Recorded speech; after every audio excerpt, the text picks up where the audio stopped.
Hello, listeners! Welcome to The Measure of an Episode, where today we will be discussing the Enterprise episode. But it is our continuing mission to explore what makes Star Trek proper Star Trek, and not just an episode that is apparently going to be highly contested between the two of us. Well, it's not just a reboot of the TNG episode where Riker gets down with like a member of an androgynous race. Like it's basically that episode again. Oh, yeah. That's true. That's a good point. That is a good point. Yeah. I did not even consider that. But we review these episodes and analyze them using three criteria. I'm Jonathan. And I'm Paul. And these three criteria by which we analyze these episodes. Number one, is there science fiction explored in the episode? Number two, is the presentation of this science fiction novel or unique in some way? And number three, is there a tale of morality, as it were, an ethical problem? And I'm Paul. And I'm Jonathan. And this week we watched Cogenitor, the 22nd episode of the second season of Enterprise. And I am doing that all from memory. I do not have the blurb, so... I only have the first half of the blurb. It must be the first half. So Enterprise encounters a hypergiant, the first to be studied by humans. There, they contact the Vissians, a sophisticated race with 3 genders. Okay. Again, it seems like it's one of those where the guy who blurbs DS9 wrote that, and this one was not Troubleshot, randomly picked for quality control, and they were like, "Whoa, no, you missed the second plot where right, got to add that in."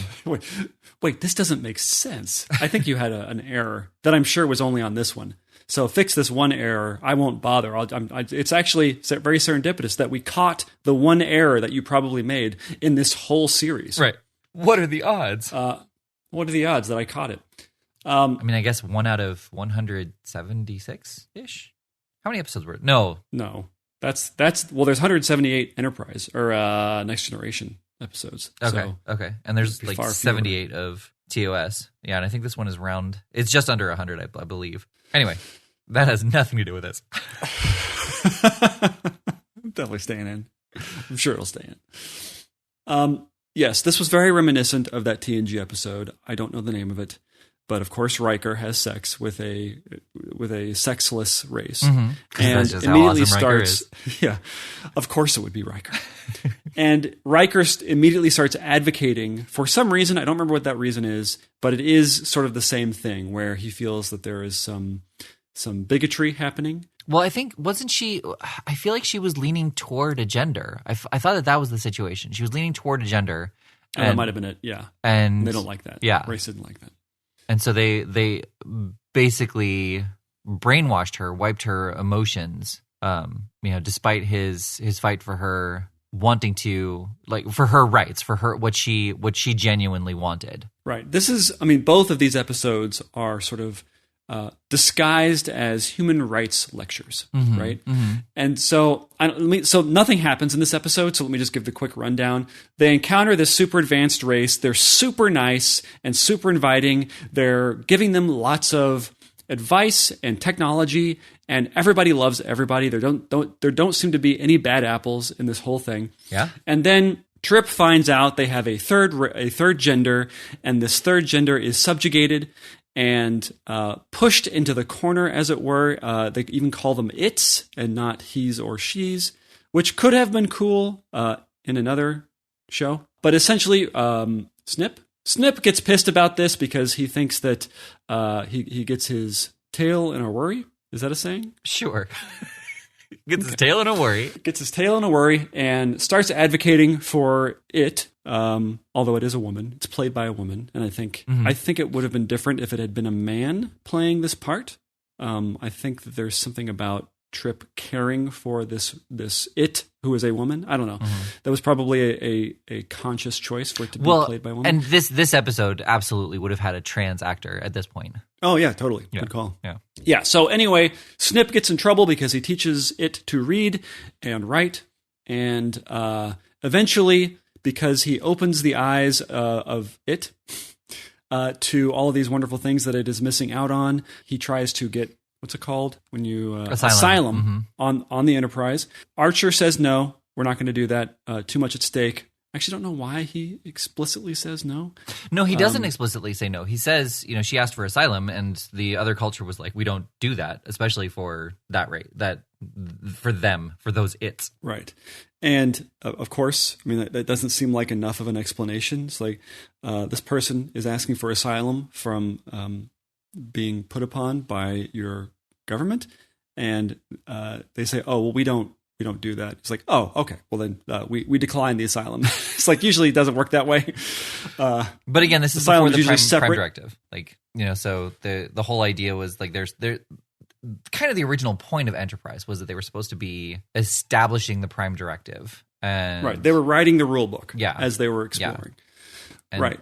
That got too boring. But so anyway, just to finish the quick recap. Yes. Basically, because she's had her eyes open to the world around her and then will be forced back into her cage, she commits suicide.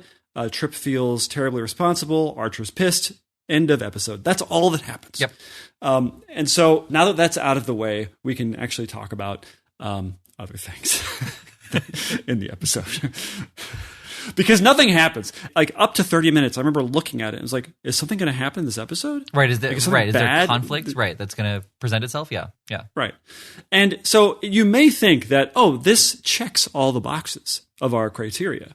One, science fiction, the fact that there is a race that has 3 genders, very interesting, lots to explore there.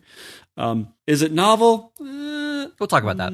Yeah, that's because there obviously is an ethical problem going on in this episode. Exactly. But I don't think it's novel. I think because of the TNG episode and because it is so just perfunctorily explored.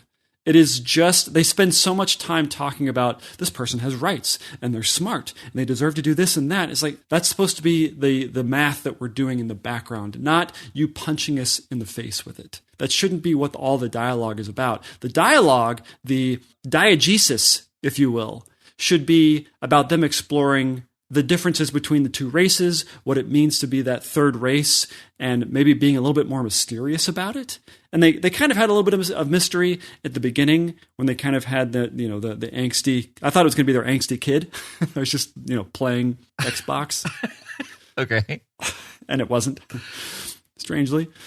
But I don't know. I feel like this is why it is not a proper Star Trek episode, because it is not a novel approach. Right. Well, yeah, and I think I completely forgot about the TNG episode, and I think what I feel should have happened was, he's complaining to everybody who's saying it's not your problem, like leave it alone. And instead of I think that Archer should have come back about halfway, 2/3 through the episode, not near the end, and been informed of everything and been super pissed at Archer, or not at Archer, at Skip, but spent the rest of the time defending him because this has now presented itself. It's one of those things where it's a united front outside of closed doors, but behind closed doors, he is adamantly opposed to everything that Trip has done. And I think that, and I think then it should have been explored, because it was so. What irritated me was that conversation in the conference room, because it just seemed so abbreviated, and I felt like that was, that's the part that should have been explored was, why don't they have rights? Why, and that conversation should have taken place, and I feel like then it would have been more of a novel approach, because we would have seen how this was different from that TNG episode. What they should have done was made the problem so it was not so cut and dry, so black and white, where we would obviously side with Trip and obviously not side with the other race, and make it a little bit more shades of gray, which is also a Star Trek episode. Oh, is it? I don't remember. Yeah, Shades of Gray, is it? Yeah. So why not do that? Why does it have to be so, I don't know, preschool type of problem? This is right. That to me is almost more important than it being unique or novel. It has to be, I don't know, it's something that you can sink your teeth into, that you get to the end of the episode and you're like, it's sort of like the perfect pitch thing we were talking about that no one else has heard in the Patreon. You can go listen to our perfect pitch conversation in the Patreon and how we don't feel sorry for them. But anyway, the idea that why not make it a discussion? Try and find, if you have to have it be a real life analog, try and find something where there is no real answer to it. Mm-hmm. That they have their side, we have our side, and we're just going to butt heads about it this entire time. Right. Not, oh, you're basically putting this person into a cage. That's just how our society is. What do you mean that's bad? It's like, okay, you have to realize that it's bad, right? Even the whole conceit that they don't think it's wrong makes no sense because they are this supposedly super advanced, hyper advanced. They haven't come to this conclusion that subjugating people is bad. Right. I mean, it's also they said it like it's 3% of the population or something like that, and they're essentially walking incubators. And so I can see that perception, especially if they're never given the opportunity to. Well, saying all this out loud, like there absolutely would be people on the planet like Trip, and even that would have been a great way to at least show that they weren't just a terrible race of people, right? That they weren't a Nazi race that just were nice to people, right? Right? Mm-hmm. Because they would have said, "Oh, it's one of them. We have these types of people who are always advocating for these people that we keep in cages, and I don't understand what their problem is. Right? We feed them water." Right. Like we take care of them. Yeah, we feed them once a day. We let them go outside to get some sunlight, and then they go back into their cage. Right. Like we take care of them. What's the problem? Yeah. What is the big problem here? And I feel like it's hard to get on. It's hard for it to be a science fiction / Star Trek episode when you don't have that battle. Right. You don't have that. Like, where's the battle? Like, the fact that Archer was.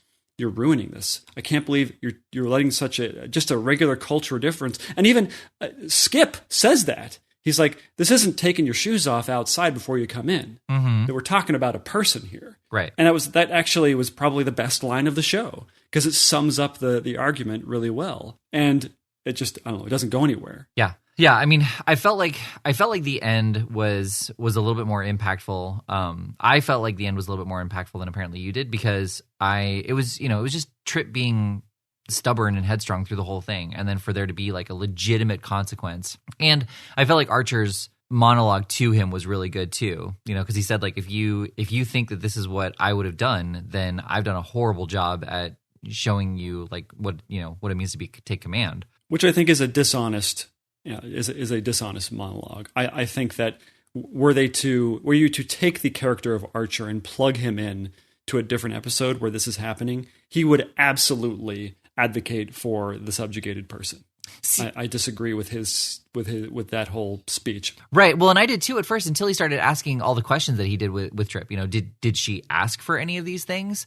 Like it in hindsight, Trip was very much forcing these things upon her, which she appreciated, but she had never asked for.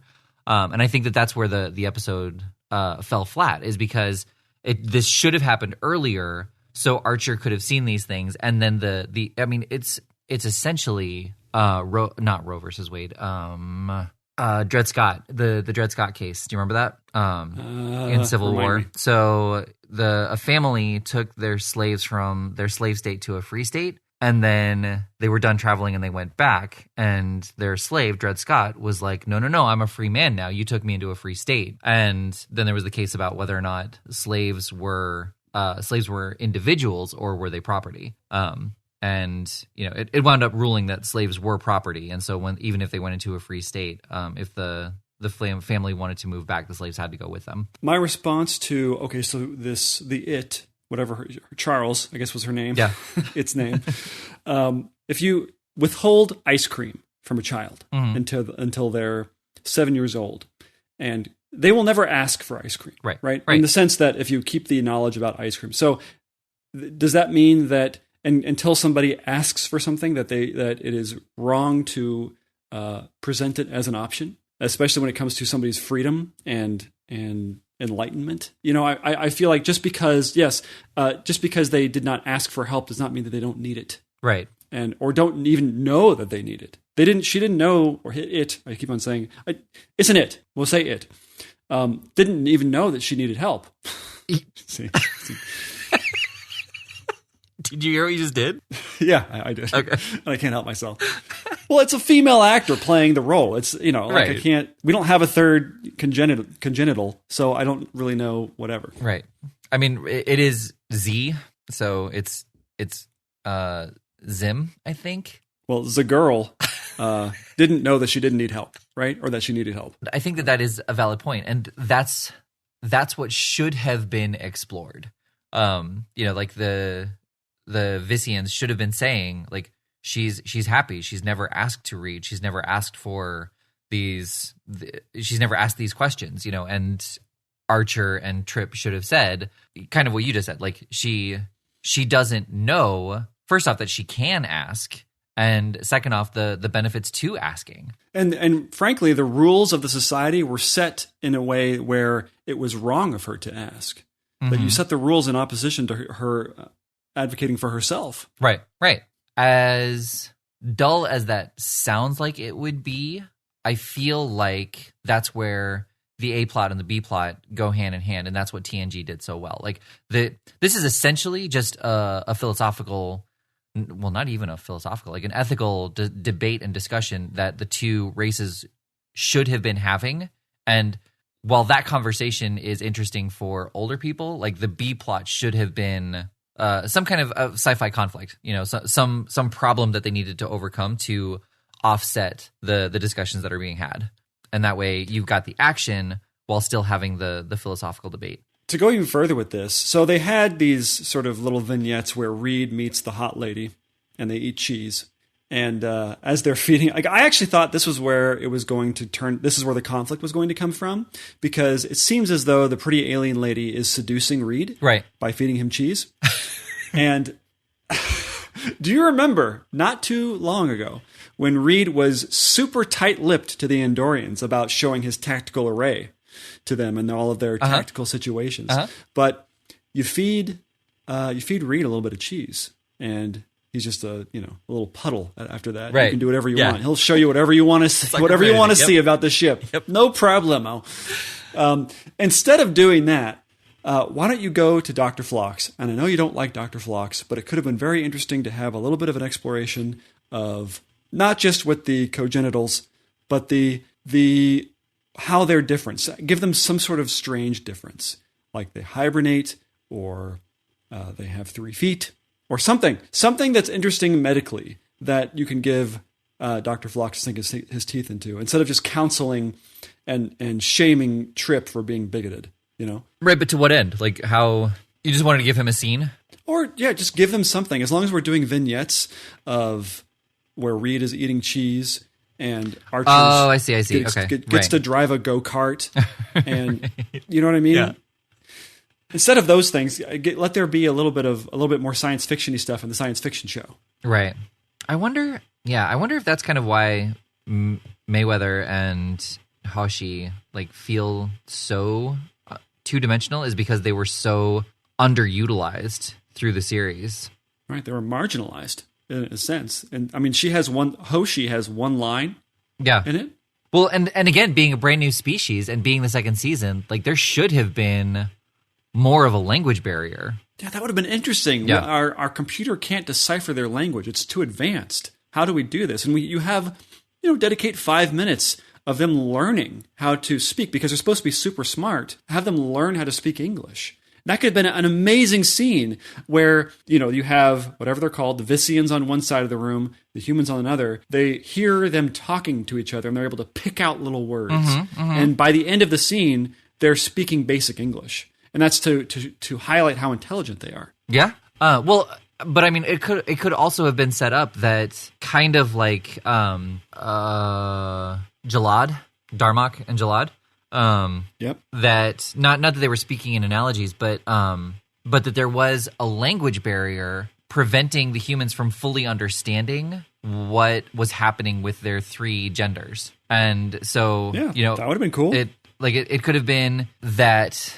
I don't know, but just I don't want it to necessarily be an entire, huge misunderstanding just on the human part, where we think that, they have this third gender being slaves essentially, but it just turns out that the language barrier didn't accurately translate what they are. Well, that's basically what it is, though. They're saying, look, this is our culture. You don't understand it. And then one of the alien guys he sort of tries to make the point of, when you have your servants walking around serving you, what if they came to us for asylum? Right. And then Trip sort of quips back like, well, we're not making them do anything. They're here voluntarily. And then the guy says, oh, sorry, I didn't understand your culture. Right. And that was sort of the 1-2 punch for their own, but it lands flat because obviously you haven't convinced anybody because you're keeping people in cages. Right. You're still the jerks here. Right. Yeah. It was a great point. You're still an a-hole. Yeah. But that was basically the point that they're saying, oh, this is our culture. You don't understand it. Back off. I don't know. That's the whole crux of the plot line, isn't it? Well, I mean, I guess it was. But then Trip just kind of ignored it and destroyed their mission. I don't know. It made, even when T'Pol reprimands Trip for this. By the way, I should say that when she does that, when she says you screwed up, this is a big problem now for our first contact. There is this weird, vague. Their whole rapport between each other is not this sort of officer rapport. There's this little bit extra that they put into it that implies there's either been a past relationship or an imminent one. Right? There's just a little bit of something there. Where are they doing it? I don't know. When do they do it? And we've watched a lot of Enterprise by now. And we have not landed on one where there is a definitive answer. They are in a relationship, right? They are in a relationship, or they reference one specifically that they were in a relationship. Yeah. Anyway, what was your point? Oh, was that your point? That's okay. That was my point. That once again we are confronted with the very vague, ambiguous relationship of T'Pol and Trip. Right. Will they? Won't they? Or have they? Haven't they? Yep. Yeah. So I mean, I guess the final question is, do the episodes have to hit all three criteria? And I'm thinking yes. Yeah, I think that's the point. To me, that's the point of having. I mean, we used to have three criteria, and now we do have three. It always had no.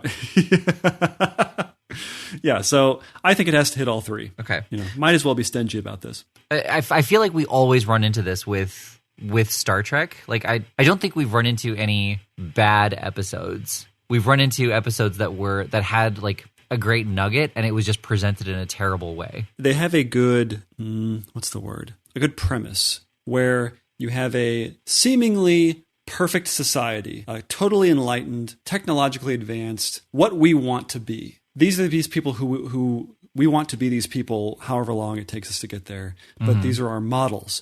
And then all of a sudden you put in this dark little element about their society that, oh, not everybody's perfect, right? That's the premise. Right. And then you try and weed that out ethically and morally. How do we get around this? That we were idolizing these people 5 minutes ago, and now we find this thing out about them. And now do we no longer like them? Right. Because of all the things they've accomplished and all the things that they've done for themselves. There's this other thing now that's coloring it in a certain way. And is it spoiling it? Yeah. Yeah. Well, yeah. And the fact that the Prime Directive still isn't a part of it, it would have been really interesting to see them, still have the same ending where she does commit suicide. It does commit suicide. But the ship, they actually managed to convince the Vissians that yes, because then it wouldn't commit suicide. I don't know. They're just the ethical question that is brought up should have been explored far more than just Trip trying to complain to everybody and not talking to the Vissians about it and not getting anybody on his side to promote it. Problem with it is that the retort from their side has it's not a arguable stance. Right. Yeah. There's no way you can argue to convince me that yes, we should keep putting these people into boxes. When we're not using them. But yeah, I mean, it just, I don't know. It's very perfunctory in its exploration, but it just does not hit the second criteria, at least not for me. Yeah. Yeah. I mean, it does. No. Sorry. Yeah. I agree that it's a no. I agree with you on the second part. And Did you enjoy the episode? No. Well, not until the very end. Like I thought. No. Well, because it was just still Trip being obnoxious, and like not listening to what other people are saying about letting it go, or just trying to understand it better, and so I really did like the end, because Trip, there was a negative consequence for his actions. Like he did not start a movement for Charles and the Cogenitors. He ruined that Cogenitor's life, showed it what it could have, and then took it all away. But I guess the argument to that is, was its life worth living? No, at that point, no. And I guess that's the other part of it too. Like, he could tell that it was miserable. I think if it was not necessarily happy with its life, but just didn't know any better, so it didn't look despondent. I don't know. Yeah, it wasn't. But I see what you mean. But I don't think that it was neutral, right? It's not as though it was it was behaving in the realm of ignorance. It was obviously, when you saw it at the table when they were first introduced to the congenital, it's obviously upset. Mm-hmm. Or just not neutral, right? They played it as such a, maybe that would have been more interesting if it didn't obviously look upset, exactly, and maybe in pain. If it just looked like it was fine, like it was a robot or something. Well, yeah, like it was just kind of like sitting at the child's table, like it's eating its meal and it's completely fine with being alone from everybody else. And Trip comes over and talks to it and learns, that yes, it can talk, and it explains its day, and and he's like, you don't get to go out with the other two, and it's like, well, no, that doesn't happen, and then he starts asking, like, can you read? Right. Maybe it would have been better if it was trying the congenital, whatever congenitor, tried to convince Trip, I don't need this is my life. This is what I don't not make it sort of wondrous for it or her. I'm gonna call it her. I can't call it. It's just impossible. It sounds weird. So that would make the ending land a little bit better. Yeah. That he convinced her that she wanted to read, or that she wanted to be able to have a name and not exist in a cage. Right. Like he pushed her into that, as opposed to her freely accepting anything and just soaking everything up like she wanted it. Mm-hmm, so that would have made it land better. Yeah. And also it would have made it a little bit more interesting that, oh yes, you disrupted that. Yes, maybe it's still bad, but a little more forgivable because they don't look like they're actively suffering. Right. Because she looked like she was actively suffering at the table. Right. Well, and what I thought when I first saw her, like, I know that you thought the angsty tween, but what I thought was that the outside culture made her uncomfortable. And, obviously through very brief conversation, we learned that she was miserable. But yeah, like I thought sitting in the Enterprise's cafeteria, she just did not like other aliens. Right. I mean, we didn't know. And that was sort of the fun mystery part that quickly gets dissolved. Quickly, like next scene.